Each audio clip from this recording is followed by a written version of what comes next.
So I haven't posted in years. And since I have a lot of free time being done with college, I'm going to see if I can post more. And a lot of that is due to what I'm about to read off. My school, well, a club in my school did a Lavender Graduation, which is like a graduation celebration for those that are LGBTQ.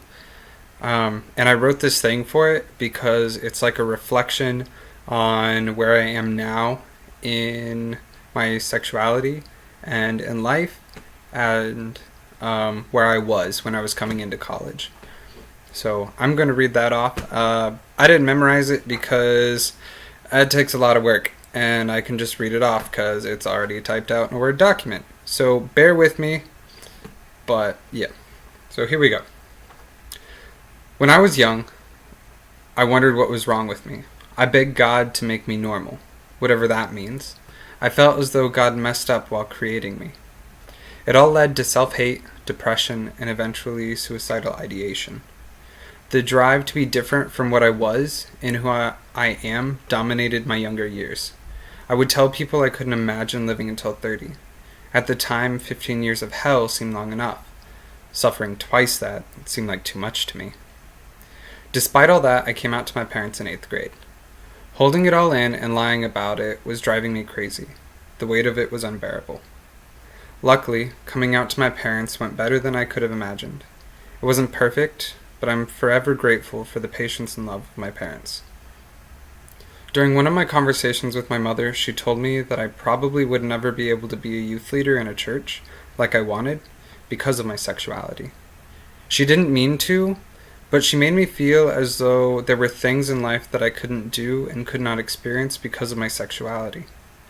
Even my sister once explained that she didn't think any homosexual relationship could be good. She believed that they would all end badly. Throughout my time in college, I've learned just how wrong they were. When I first came out, it felt awkward anytime someone mentioned the word gay or bi.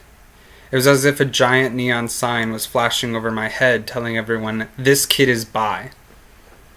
Coming into college, I decided that I wasn't going to lie about it anymore. I needed to be me, but I was still scared to talk about it. This semester, I sat on a panel for an LGBTQ event at my school.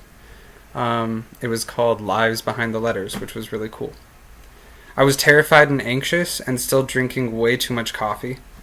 But what gave me courage was remembering where I had been. I remembered the small child inside of me hurting when I was younger. And I did it for him. I did it for those kids that are scared and sad and hurting and need to be told, "You matter. You are perfect. You are loved." I did it to be a part of this fight to show everyone that we matter. We are perfect as we are, and we are loved. I've come so far. I've learned so much. I've come to a place where I can dream of marrying a man I love without shame. I've learned that life is worth living, and I am worth the world to God. I am His beautiful creation that He adores. I can be anything and do anything despite my sexuality.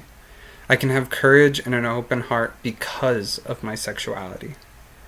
We aren't less than, we are equal to. We are no less capable than anyone else. We have drive, we deserve love. We are unique and we are special. We are perfect as we are, and that should always, always be celebrated.